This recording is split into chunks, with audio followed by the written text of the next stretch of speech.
a kid. I will do the same. So it ended up better that way because my father is a maniac. He's really messed up in the head. No. He's like the weirdest guy in the world. He's weird. You don't know if he's happy or angry or nothing. The only person who can like understand this guy is me. Nobody else. And sometimes not even. Okay. So, what time? Like 2:30 we're done? Yep. Yeah, why not? Okay. There's not much to ask about this chapter other than I already told you what you use to make the babies. Now I'm going to teach you how you make them. Of course, you have sex. And then once you have sex, if you're one of the lucky few, you're going to get the fertilization business.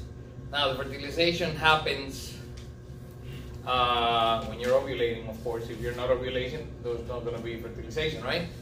And whenever this happens, you're going to have one sperm plus all his buddies in the outside, but only one is going to make it inside of the ova. And remember, this little guy has 23 chromosomes, and there's 23 chromosomes here.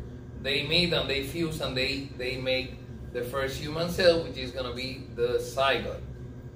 And look at the guy going in there. Hello, hi, I'm here. Honey, I'm home. Now, once you do this business of fertilization, then you release a polar body. Very cute. And then you form the zygote, which is the first cell, and then the zygote is going to go through a consecutive set of, endless sets of mitosis, until you get a full human being. And then the zygote is going to start doing mitosis. By day 4, you're going to have a thing called the morula, which has about 16 cells. And then you're going to end up with this guy called the blastocyst. That's on day 5. This guy, the blastocyst, is a weird-looking baby. I mean, isn't he cute? Doesn't he look like daddy? So, this is the blastocyst cavity, and then you have the trophoblast and the embryoblast. These guys, this is what's actually gonna attach to the uterus, to the wall, and that's the beginning of the whole thing. If you take your morning after pill, this is what you're gonna avoid.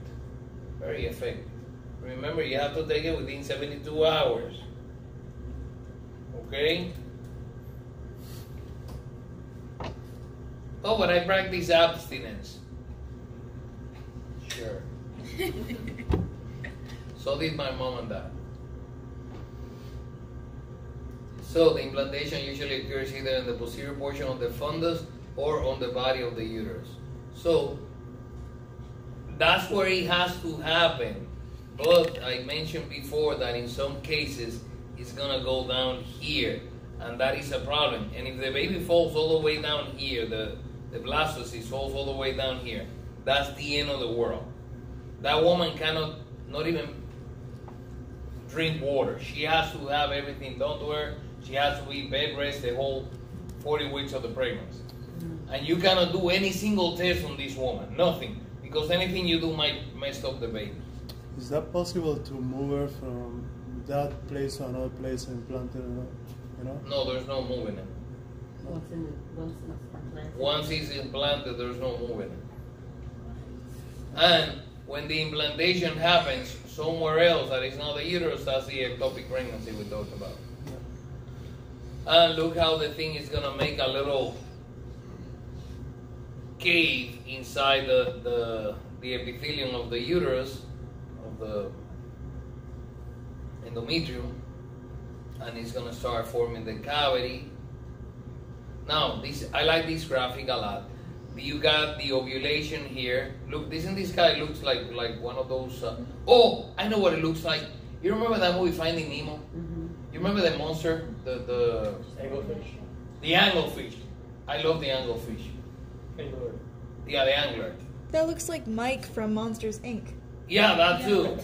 Mike Wazowski. The one eye. Wazowski. Do you know what is the most curious things about the anglerfish? They're all women? The big ones are all women. And the male Looks is just a nothing little like it. thing that attaches to the body of the female. And she can go swimming with a couple of males at the same time. Talking about threesomes and stuff. That's like horseshoe crabs. With horseshoe crabs and chains, only the first one is a woman, all the other ones are guys. Nice. I fucking hate those animals. So, look at this. The one. I hate horseshoe crabs. I'm recording. Because they're you know? freaking scary and they follow me. I'm recording. I'm sorry. This is the ovulation business. And here comes the little guys because you decided to have sex those days. And then this is the fertilization happens. And then it's going to take a few days because, you know, there's no hurry. Okay, 3 to 4 days is a morula. And then by day 5, you're in the uterus. And then by the 6th day, you do the implantation thing. Again, it can happen here or it can happen here. If it happens down here, it's a problem. The higher, the better. And then 8 days after implantation. And remember, this whole thing is divided into 3 trimesters, the 40 weeks. And the first trimester is where you make the baby. That's the embryogenesis. And then after you're done with the first trimester, we're not going to call it embryo anymore. We're going to call him a fetus. We cool? And after you're done with your embryogenesis, the only thing that you have left is to get the bug to grow until it reaches a good enough size that it can survive outside, right? And look at the embryo developing, and look at the amnion and the amniotic cavity, and that's where the amniotic fluid is gonna be eventually. Look at this is so cute. The amnions form from the roof of the amniotic cavity. Eventually it surrounds the entire embryo and fills with amniotic fluid.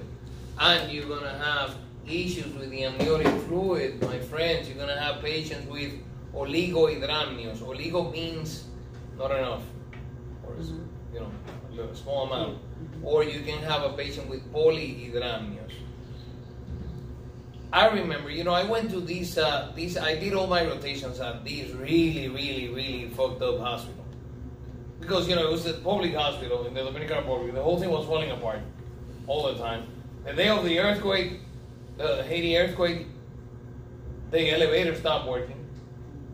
And I told you about that we had to carry the guy 6 floors on the wheelchair. Oh, that was amazing. The guy was like 700 pounds big, you know, like maybe 400 pounds. Real big fella with congestive heart failure. He couldn't move his arm without going short of breath. And okay, we have to admit him to the cardiac unit. That's on the 6th floor. Holy shit. So, since I'm not gonna carry no patients because I'm the doctor, I told the lady, see if you can find a couple of people to, the wife, lady, see if you can find a couple of people to help you out. And she found like 4 guys. They carried the guy on his wheelchair up to the 6th floor. We made it. Nice people. There's a lot of nice people in the Dominican Republic. We don't care. We'll help you out. And then we'll go drinking with you. Yeah. So, at this same hospital, the worst rotation I did was the OBGYN rotation. I hated every single bit of it. I delivered a couple of babies, and then after that, everything was disgusting. Because the thing is that they don't have enough beds. And they get women from all over the northern part of the Dominican Republic, because it's the only 3rd level hospital in the whole region. So you have to serve thousands and thousands and thousands of people. It's freaking ridiculous. And you have primary care, which is, you know, your primary doctor, and then you have second level hospitals, which is like Cape Coral Hospital. And then you have a 3rd level hospital, which is this place I was at. And like for example, Fort Myers doesn't have a third level hospital. So we're pretty much on the same boat. So you have to take your patient from here to, I don't know, Tampa or Miami to find a third level hospital. And the only thing is that here they have choppers and they have a bunch of stuff that we don't have over there. Over there you're screwed. So the thing over there was that a lot of the second level hospitals, if you look too complicated, they will send you to the third level hospital. Not even doing the admitting exam. You have dengue fever, you're pregnant, third level hospital. You have malaria, you're pregnant, third level hospital. So it got to the point one time that it was so freaking crowded that they would put 2 women in a single bed. What? Exactly, that same response. No. Listen, you go into that place and you be like, no, this is not true. I'd rather die. This. No, you don't. No, So, what?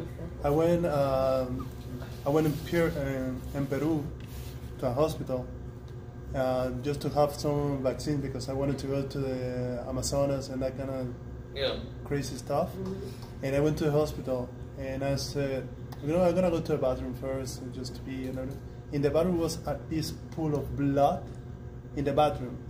Yeah. And people just walking into the blood and coming out sure. So Just like I that. didn't- Yeah, we got that. I too. didn't take any Oh yeah, nothing. no. On the waiting room, there's blood all over the place. Yeah, but nobody cleaned it. Oh, It's no, like no, what for? Are you kidding me? No need. it's, And then the cleaning lady comes around, mop, and then she squeezes them up with her own hands.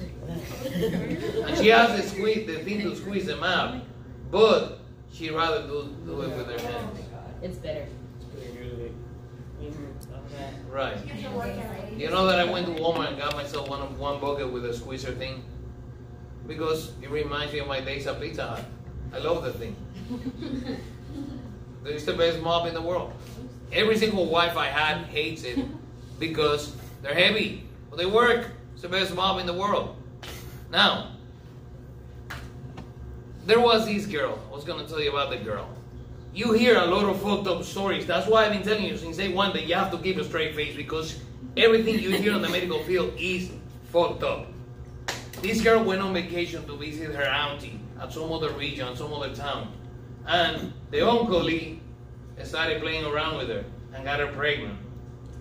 Her uncle? Yeah, the auntie's husband. And, he raped her or something, abused her, and she got the girl pregnant. She was like 15 or 16, something like that. She was a minor. And the girl, she developed polyhydramnios. She had too much amniotic fluid. And what happened with the polyhydramnios, both entities are bad for the baby. Because you don't have enough fluid, it means that the kidneys of the babies are not developed. And if you have too much, it's going to pretty much crush the baby. And when they took the baby out, the baby was all fucked up. It was dead, it was dead. Before they delivered, they knew the baby was dead. So yeah, all that stuff can mess you up. It's basically called lacuna, forma, whatever. And the embryonic period, more development, more growing, the 12th day of Christmas will happen to me. Extra embryonic mesoderm together. And here comes the 3 layers of development. I'm going to ask you questions about the layers. That's pretty much the only thing I ask you, and a couple of things about genetic diseases. I think that's the only thing. I think the exam is only like 40 questions, super retarded. It's mostly about the sex organs. The first major variable is gastrulation. The 2-layer embryonic disc transforms into a trilaminar. The 3-layer. And here comes the 3 layers of development. The ectoderm, mesoderm, and endoderm. Now, let me show you the table. Here's the table. This is freaking retarded. And it makes all the freaking sense of the world. What is the outside of the body? Huh? The skin. Now, out of the 2 layers of the skin, which one is the outside? The epidermis. So what is ectoderm? Epidermis. And nervous system. That's it. So ectoderm is nervous system and hair follicles and everything within the epidermis. That's the epidermis, the ectoderm. Mesoderm, all the connective tissue of your life, plus the muscles. The bones, the muscles, the fat, the dermis, everything. The blood vessels, the blood, the adrenal cortex, all those organs are part of the mesoderm. Meso is in the middle. And then you have the endoderm. That's the easiest one of them all. Look at here. Look at the endoderm. All the inner covering of all the tubes you have inside of your body are endoderm. So all the epithelium inside of your body is endoderm. That's it. Not much to it. What else? After about 16 days of fertilization, notochordal process forms. Now, what is a notochordal? If you get into the biology business and you look at the taxonomy, we're going to see that within the animal kingdom, we are part of the Notochordia family, which is a group of animals that have this thing on the back that gives the structural support to the whole thing. Exactly. Right. But the thing is that it's not only the vertebrates. There's other animals that they have a notochorda, but it doesn't develop into a vertebral column. You know? So in our case, it turns into the vertebral column. It's really cute. Developing the following: the oropharyngeal membranes, the cloacal membrane. The cloacal membrane is going to be your butt. I'm just letting you know. That's what I call the cloacal membrane. And there's the three layers: the endo, the meso, and the ecto. Very cute. And look at this folding, the neural groove, the somite. This neural groove is what's going to turn into the neural tube. There you go, the neural tube. And that's what you need to take your folic acid for. So you don't have any neural tube defects with your babies, okay? Make sure you buy that woman that folic acid. 3 months before you start trying to get pregnant. That's how it works. Now, isn't he the cutest thing ever? You know who's in this PowerPoint? Donald Trump. You'll see him very quick. For real. Great, did you vote last election? No. Anybody voted in the last election besides me? Which one first? Trump or Hillary? No. Okay. The one 2 years ago, 3 years ago. Yeah. Yeah. You voted? Yeah. Yeah. And it feels like he was really I voted too.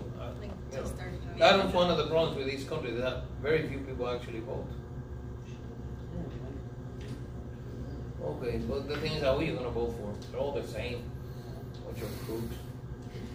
So, look who's coming here. The encephalon, telencephalon, that's brain coming along. Mesencephalon and myeloencephalon. Myelo means spinal cord, so my spinal cord is coming this way. Look at the little hand. Oh, Gucci, Gucci, Gucci. You see? They're ugly as fuck when they're that. Look like freaking alien. Yeah, it's freaking scary. Then, where's Donald Trump? Oh, this is cute. I like this one. This is the development of the heart. The heart, you're going to have veins on one side, arteries on another, and they go and do this. Whoop! And they make a fold. And that's why the left side of the heart relates to the arteries, and the right side of the heart relates to the veins, because of this development. Whoop! Very cute. Embryonic tissue invades the uterine wall and erodes the uterine blood vessels, okay, and blood fills space called the lacuna. Hey, more munchies. And here comes the formation of the cord. We have to feed the book, so we have to give them munchies. Yeah, so give them your little bug munchies. Now here comes the placenta. So very important that the placenta is a barrier between mommy and the kid. Nothing goes through the placenta like the immune system nor the blood of the mother. The blood of the mother doesn't mix with the baby. The placenta is the hematopoietic organ for the baby. That's where you make your baby's blood. And the placenta produces hormones used to sustain the pregnancy. That's very important. We're going to see the hormones in a little while. And there's two parts to the placenta. You have the one that is attached to the uterus and one that is attached to the baby. You see, so this is a very good, effective barrier. And in pharmacology, they're always going to talk about this placenta when we talk about the table for the teratogenic medication. You have A, B, C, D, E, X. And that's the level of how bad can a medication go through the placenta or not. So one of those five usually skip one. What? Those six are like A, B, C, D, F, X. They go through all the way through. No, just from A to E and then X. X is a medication that is proven that is going to fuck up the baby for real. Now, that is a placenta, my fellow Americans. That's how they look. They look like a little disc with a little cord attached to it. Now, this is how you do it. You get the baby out, and you get two clamps. You clamp here, and you cut at the center. Now, the one that is attached to the placenta, the piece of cord that is attached to the placenta, you leave the clamp on. Because if you don't leave the clamp on, you're going to have blood all over the place. The same thing with the baby. You have to make sure that you put the clamp. So this one, you get the clamp and you start turning like this. Or like this, whatever is easier for you. And you start turning slowly. And eventually, the turning is going to make the placenta rip from the uterus. Now, this has to happen slowly. You don't want to because then you're going to have too much bleeding. The bleeding is not good. It's not your friend here. So, and then once you take out the placenta, then that's the placental stage of the delivery business. It was funny when my ex-wife had the baby, she just started laughing when the placenta came out. It was the funniest thing ever. Because it seems that, since she went through all this pain, pushing Anais, and now she felt this humongous relief. She was like, ah! Like, what the fuck? She went crazy. And you know that there's some people that now they start eating placentas. Yeah. Whoa. Oh yeah, because it's healthy. You get a bunch of stem cells out of that thing, but it's really disgusting. There's some people that put it in their pills. Yeah. Dried out, yeah. Oh. Can we do barbecue? So what do? You ask the doctor to give you the placenta back when you deliver your baby? Right. What's the I point? would do it in pills. Yeah.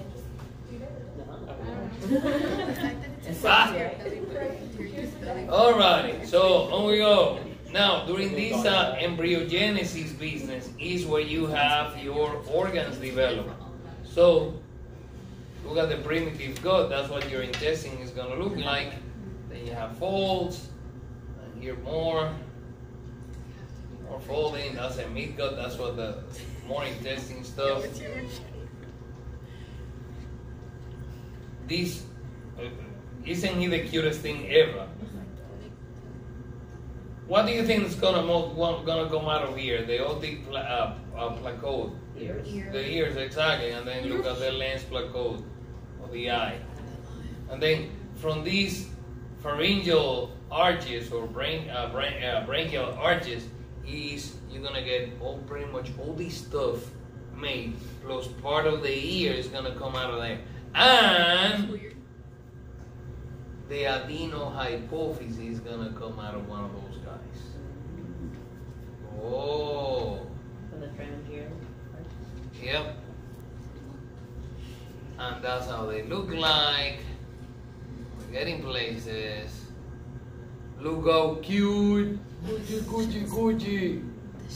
And look at the butts for the here, the butt for the lower limb and the butt for the upper limb and lower limb. There's gonna be the arms, there's gonna be the legs. And look at the notochorda, the vertebral column back here. And the arches here. Gucci. So the big head. You gotta understand something.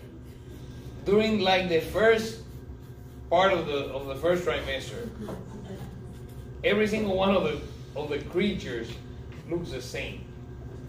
We look like the fishes, we look like the reptiles, we look like the cows, we look like the whales. We look exactly the same. Then towards the end of the trimester is when you start, okay, you're gonna look like, you're gonna be a fish, you're gonna be a human being, you're gonna be this and this and that. But there you go. Doesn't it look familiar?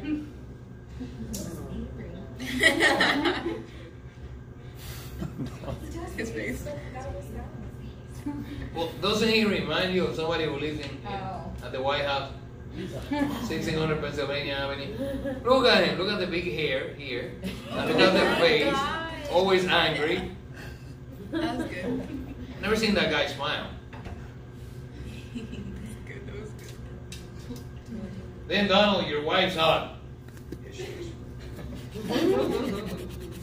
You must have a lot of money. That's why she likes you, right? Yes, she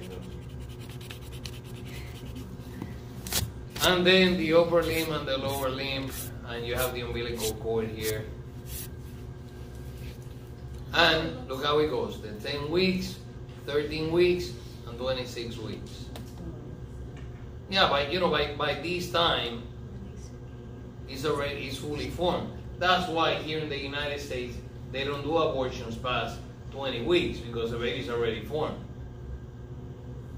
I'm telling you, we should go one of these days with our signs outside of Planned Parenthood. We'll have a freaking blast. I'll buy the food if you come with me. And we'll stand there. What kind of food? Whatever you like. If you want to go kosher, we'll go kosher. How's that? That's one of the funniest things about Orange is the New Black. That one of the black girls, she turns to Judaism in order to get better food. It's so freaking messed up. And she gets a Jewish name and everything. And the rabbi and the whole thing. It's funny as hell. Okay, so. It's not that easy in real life. I know. They wouldn't even give my brother the kosher meal in jail because he couldn't answer a question about Judaism. What did they ask him? I don't even remember. Something about Jesus. And he didn't have the answer. Jesus. I know. I don't know. What does Jesus have to do with any of this I stuff? don't know. That's what he told me. They're not supposed to ask you about Jesus. It's against the law. Or is your family Messianic Jews? They're just regular Jews? I wouldn't say regular. Just Orthodox? semi-orthodox. Unorthodox? Semi-orthodox. Okay. But does your family, the women in your family, do they dress with everything, covering everything? No, but they used to, like growing up, we couldn't even have dairy and meat in the same meal, and we did everything. And as I got older, it just kind of just tapered off. So And you started getting your tattoos and going. conservative. Well, Dad still doesn't like the tattoos. I'm telling you, man, you're a rebel. That's why we like you. Now, here's a little table of what happens when and all that stuff. Very cute. Oh, look how Gucci baby tan feo, coño. Freaking ugly. Now, this is important. This is what's going to fuck up a bunch of the pregnancies, the teratogens. You have chemicals, drugs, and diseases, viruses, protozoas, and so on. Like for example, they always recommend pregnant women not to eat cold cuts, salami and ham or any of that stuff, because they can get a nasty infection of listeria. They always recommend women not to have a cat in the house, because the cat, the poop of the cat is going to have a protozoa called Toxoplasma gondii. That, if you catch this stuff when you're pregnant, if you get it during the first trimester of the pregnancy, your baby's going to end up really, really, really, really, really fucked up. If you catch the disease during the second or third trimester, the baby is going to be born fine. Just like my exams. However, when the kid reaches about 14, 15 years of age, he's gonna go blind.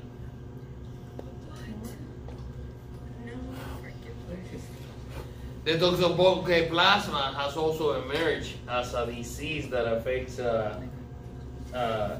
people with AIDS. So it's super nasty. Other viruses you have, for example, they do a lot of C-sections because a lot of women have a lot of these infections in their hoochie, and you don't want the baby passing through the birth canal if there's infection there. So, you have herpes simplex 2, C-section, because the baby can go blind or can get encephalitis and a bunch of weird shit. You have such and such, nope, C-section. Alcohol is a super common cause of messed up babies. We call it fetal alcohol syndrome. Now with the drug addiction on the rise here in this country, because everybody's going crazy, you have a bunch of babies that are born with nasty cases of withdrawal syndrome. Super sad. You also have antibiotics that can fry the baby. So this is the problem. Again, going back to that table from the pharmacology class. There's only like these many drugs you can use. Like 3 that you can use during a pregnancy. So if you get a bacteria, you're screwed. Because only like 2 antibiotics you can use. One of the antibiotics is going to mess up the growth of bones. The other one is going to mess up the growth of the ears, and so on. Yeah, super scary. Cocaine. Of course you don't want to do cocaine. Now, the ionizing radiation. Listen, any of you people going for the X-ray business? Okay, well, you don't have to worry about these unless you expose your testicles to the radiation, right? But if you work at an X-ray facility, you have to take extra care of yourself. You know, don't go in the room without the protection and try to stay behind the screen, you know, so you don't get the radiation. And now, you know that a bunch of doctors, they don't like using, X-rays on pregnant women. Now, sometimes you have to do it, you know. If I want to see if the baby is coming with a bunch of issues with the bones, the only way you can see that is with an X-ray. Now, the cigarette smoking during pregnancy. There's a lot of women out there, like my mother, that she used to smoke during the pregnancy. Man, 40-something years ago, that wasn't an issue. Yeah. You know? So, I'm a little fucked up. Not that fucked up, but a little bit. You know? Prenatal diagnostic test. Now, we do the fetal ultrasonography. We check the pregnancy test. With the ultrasound, we confirm the pregnancy. We can do some estimations based on the size of the embryo. Like what happened to my ex-wife. I think that I mentioned before that she was super, super, super irregular with her periods and her cycle. So she had her last period in September. She got pregnant in November. So they couldn't really calculate the age of the pregnancy with a little circle on the last day of the first day of your last period. So what they did was they did an ultrasound